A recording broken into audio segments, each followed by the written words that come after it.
You've changed things. Forever. There's no going back. See, to them, you're just a freak. Like me.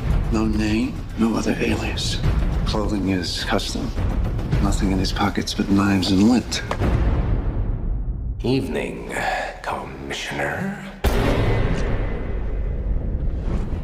Why so serious?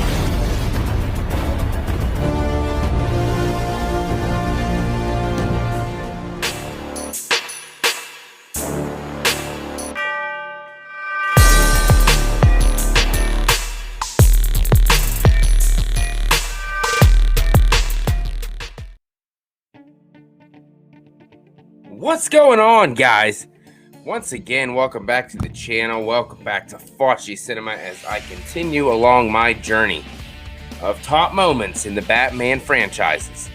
Today, landing on what many would say is the best of all of the Batman movies, The Dark Knight.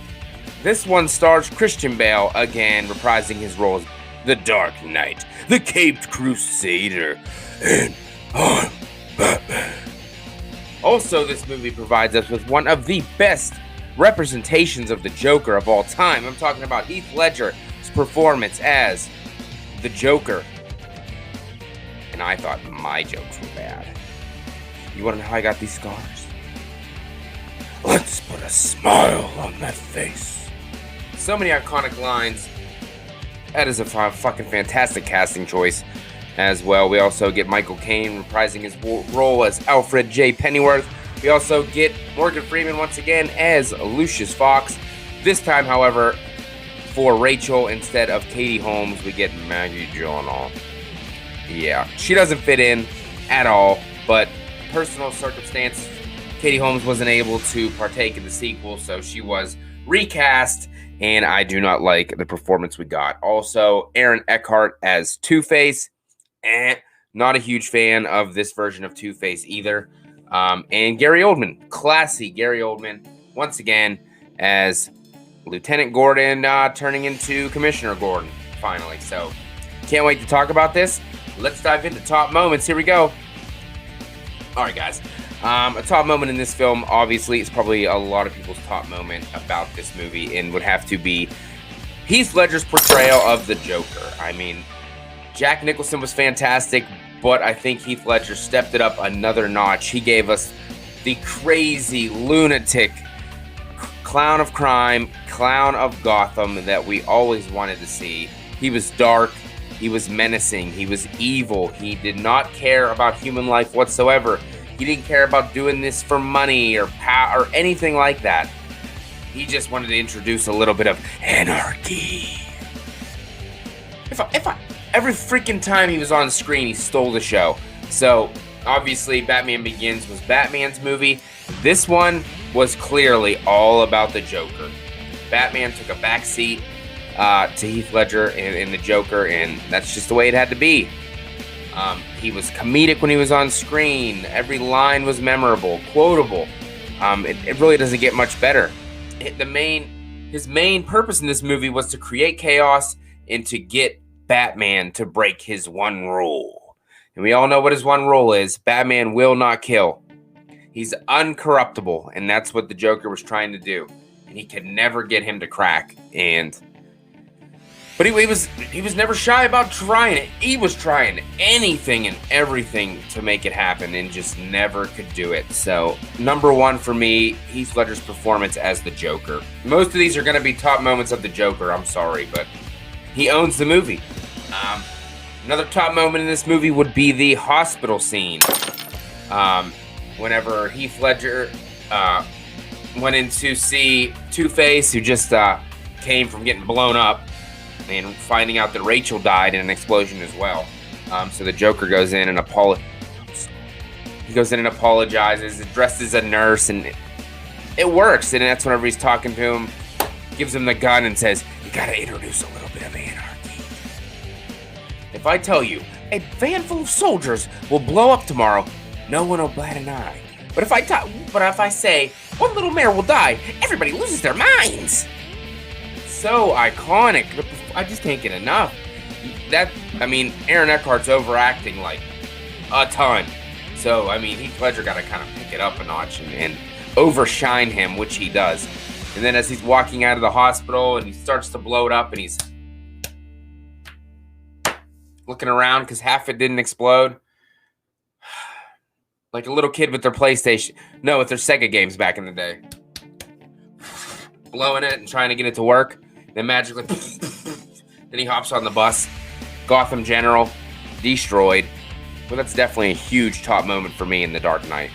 Another top moment for me is whenever Batman has to go to Hong Kong to bring back Lau, because he obviously left Gotham's jurisdiction, so the police and Batman want to be able to get to him. But the Joker lets it known that he's a squealer, and Batman goes to Hong Kong. Amazing scene. Jumps off that building, flies around the building through the window, destroys almost all the guards that are in there, and they think they're gonna have him captured. And here comes the plane over top, hooks that thing and pulls him up. Batman was badass in that scene. He was kicking ass. He was doing all kinds of tricks, pulling out a bunch of gadgets. It was amazing. That's a huge moment in the movie. Setting up for what's to come down the line, because the Joker needs him there. Because Lau thought he was smart, got rid of the money. Nope, he was able to get the money back, that's for sure. So, Batman's trip to Hong Kong, another top moment in this film. Another top moment for me is whenever the Joker and his group of gang goons, which, like I said, everybody has some goons. The only one that made any sense was Ra's al Ghul, because he had the League of Shadows. Everybody else, they kind of just pick up people as they go along. Pick up more mentally deranged people as we go and get them to join the brigade to destroy Gotham. I have no idea. Why would you want to work for, nope. Why would you want to work for this man right over here? This guy's freaking a whack job. He's fucking wily. Yeah, so definitely whenever they're after Harvey Dent, when he turned himself into the Batman, and the Joker's in that meat truck that opens up, and he's hanging out the side, and they're shooting bullets and shit, and the one cop's like, these things are made for this, right? And the cop's like, yeah, he's gonna have to have something a lot bigger than that to get through this. What is that, a rocket launcher? He's freaking shooting rockets, and Batman comes up. Love that entire chase scene. Batman's smart. He missed! Zigzags on the poles, flips that truck right over. And then Batman's racing at him, and the Joker's like, come on, do it, do it, hit me! And Batman falls down, and then boom! You thought Commissioner Gordon was dead. Nope, he was just playing. He's still alive. That was a great scene, great action, intense. You're like, what the hell is Batman doing? Why didn't he just run him over? If Batman could just kill, he'd end these movies a lot faster. Yeah, so that's another iconic scene in this movie. This movie's packed with iconic scenes. I can see why this is everybody's, if not most people's, favorite Batman besides 1989, because this has everything you want. I don't want to continue the train, but favorite character would have to be Heath Ledger as the Joker. How can you not put him as your favorite character? The screen is on him most of the time. He doesn't disappoint. He's great. Everything he does in this movie is great. I don't know. There's really nothing else to say.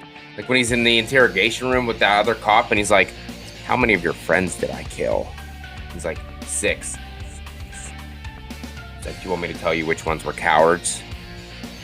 He's in their final moments of life. "I think I knew your friends more than you ever did." He's like, "Oh my gosh, I just want my one phone call." Everything the Joker does, getting out of the MCU. Is that what it's called? He wanted to be locked up in the MCU or something like that. I don't know. It's been a couple weeks since I watched this, but whenever he stole the cop car and he's going down the freaking road hanging out, one of the most iconic shots of this whole movie. I love that shot. That's in the trailer for Watch Until You Drop. It's an amazing shot. And I gotta go with Heath Ledger. I have to. I can't wait to hear your guys' top moments for The Dark Knight. Leave them in the comments below. And then the final battle, you know, up on the high-rise building when Batman's fighting and you think the Joker's going to win. And then he's, hey, by the way, do you know how I got these scars? No, but I know how you got these. Throws him over the thing. Two boats trying to blow up one another. Just like amazing stuff after amazing stuff. You can't get enough. So with a rating for this bad boy, I got to give it a 5 bat rating out of 5 bats. No doubt about it. It's pretty much a perfect movie. It's probably going to be the first one I ever gave on this channel, but I'm going to have to go read back and do some other films that I've given lower scores over the past, primarily Halloween. But yeah, definitely 5 out of 5. I can't get enough of The Dark Knight. Can't wait to do my rankings and show you guys where this one lies. Is it going to be number 1? Is it going to be number 2? We're going to have to wait and find out and see, because it's going to be amazing to show you guys. Me and Braden Timmons are going to eventually do that, hopefully sometime in March. So stay tuned. By the time this video drops this upcoming Wednesday, which will be March the 2nd, join us live for another Watch Until You Drop, watching Rob Zombie's Halloween with special guests Destiny Faulkner and James Grimm making his return to the Faccis Cinema. I'm looking forward to that. So leave your thoughts and comments below. And definitely hit that like button. It means the world to me. And I will see you guys in the next one. Where are they?